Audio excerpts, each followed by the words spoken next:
Can we say it again? It is hot, but don't let the heat ruin all the hard work that you have put into the yard thus far. Gardening expert Brian Lloyd with Olson's Greenhouse is here to share a list of what he calls heat thrivers. Basically, flowers that can survive the hot summer weeks ahead. It's so great to see you. It's great to see you, Brooke. Listen, I would think in the dead heat of summer, our options are limited, but I stepped into this space. I am so happy, and if this is what July in the garden can look for, 3 cheers. I actually think this is the brightest time of year in the garden. Really? So, yeah, some of these flowers just, they just pop. It makes it look so awesome, and they love the heat, so that's an added bonus, right? Yeah, and all of these will thrive. They will survive. For sure. They will thrive for sure in the heat. Would we be crazy to plant flowers at this point in the summer? Not at all. I mean, I like to garden it in the early morning or late evening just to beat the heat myself. But as long as we give enough water to get things established, we're good to go. It's perfectly fine to garden, even in these hot temps. We just need to supply a little bit more water. Yeah, and we think of, I think, drought-tolerant flowers being neutral, bland in color. We have the whole rainbow here. I'm so excited to see what's on your list. First, Angelonia? Yeah, Angelonia is also called a summer snapdragon because of, look at the little blooms. They look like dragon mouths, wide open. I love it because of that. And it's a great kind of tropical looking foliage. But I love the bright colors that these come in the most. So the deep roses, the violets and blues and pinks and those sorts of things really makes Angelonia an awesome annual for the summer. They're gorgeous. Now all these first flowers that we're going over, these ones love water. Okay. And it's what we say is moderate water. And what that means is pretty similar to what your lawn gets. Okay. About 1 inch to 1.5 inches per week if you're measuring. But if your sprinkler system for your flowers is the same as your lawn, then you're good to go with all of these. So heat thriving, but water loving. Exactly. Okay. Exactly. What's the next flower in that category? So Pentas, and it got its name because it's got 5 petals on every single bloom. Oh my gosh. Pentas has been around for a long time, but breeders have been working on it recently and made it really have some different habits with bigger blooms that last even longer. So this gives a lot of bright color to the garden as well. I love Pentas. when you geek out and tell us what breeders have been doing. So bigger blooms to enjoy from that flower. Yeah. Okay, next on your list? Coleus, and this is a great one for the shade. We can't neglect all of us that have north-facing front porches or patios. So Coleus does great in the heat all summer long. Sometimes it will kind of send up a flower stalk that doesn't look great.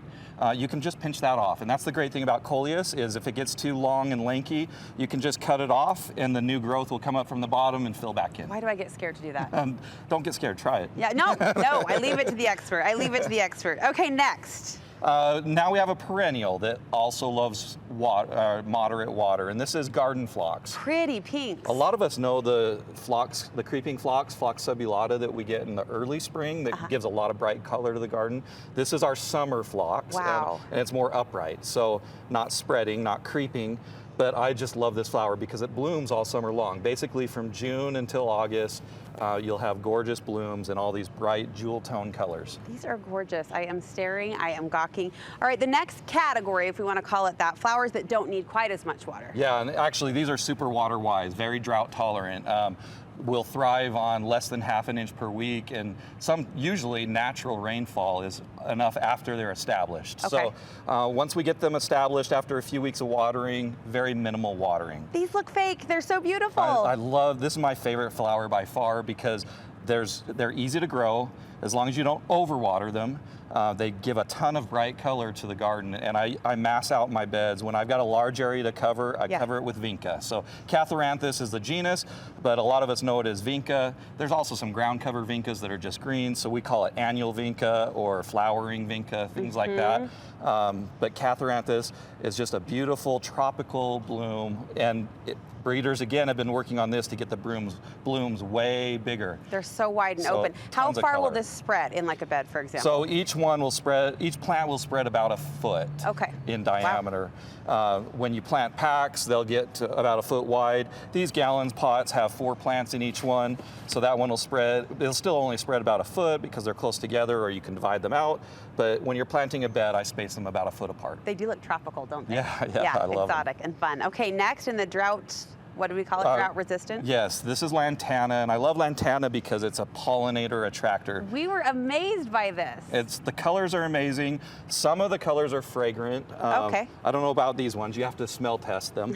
But the butterflies especially love lantana. And so if you want to attract butterflies to the yard, swallowtails or monarchs, make sure you've got some lantana as an annual, either in containers or in beds. It does great in both. Oh, the colors you bring. The shot is just invigorating. This next one I refuse to say because I can't. I looked up how to say it. I don't think Australians even notice how to say What it. is This it? is native to Australia. Okay. It's called Ptilotus or Ptilotus. I've heard it both ways. We're gonna go with that. Yeah, but it's got the annual or the common name of Matilda is what they've called it. Look at the texture. It's this spiky texture, but it's soft actually. So, Oh. I mean, it's soft yeah. and spiky. Yeah, it yeah, yeah. depends. It's not as sharp as it looks. It's not like a cactus. But purple tipped. It's just unique and cool and new. And this has just been brought to market in the last few years.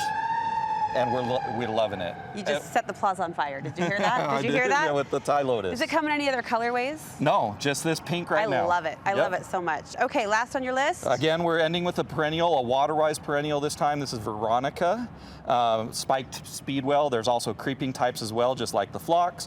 But these spiked speedwells, the Veronica, I love the deep, dark colors that these provide for the perennial garden as well. So they'll come back every year, and again, very, very water-wise. I think I look these up every season. My dad has some in his yard. My neighbors have some. I love how dramatic it is when it shoots tall. It's the drama. And fills out. Total drama, not you, just the plants, for the best of reasons. Can we still shop all of these Olson's greenhouse varieties? Yeah, we're still shipping trucks, believe Good. it or not, to every garden center that we sell to. Weekly, so you can find fresh flowers all summer long, and we've got a great event coming up. Yeah, this would you weekend. tell us? We've got the Hidden Garden Tour is this weekend. It's in Draper this year. Most of the homes that are on it are in Draper, but we started last year adding our trial garden to the Hidden Garden Tour. So this is where we test hundreds of varieties and combinations, and we want the public's input. We want you to come down and pick what your favorite flower combinations are, like these. This came from our trial gardens, putting things together. So you show us what your favorite colors are, come down, there's food trucks. We're just gonna have a great time this weekend. Friday, Saturday, and Sunday, go to hiddengarden.org for tickets. So you get a ticket, you can tour the gardens, and also, you called it your trial garden? And our trial garden as well in Santa Quinn, Utah. It feels like we get to influence the influencers with those votes. Here's what we like, Brian. Here's what we like. Give us the website again. It's hiddengarden.org for tickets, and more information at ogg.com. That sounds like a lot of fun. Olson's Greenhouse Gardens. Thanks for the invitation and thanks for the tour. I am recommitted to a better looking yard. Awesome. July Thanks, and beyond.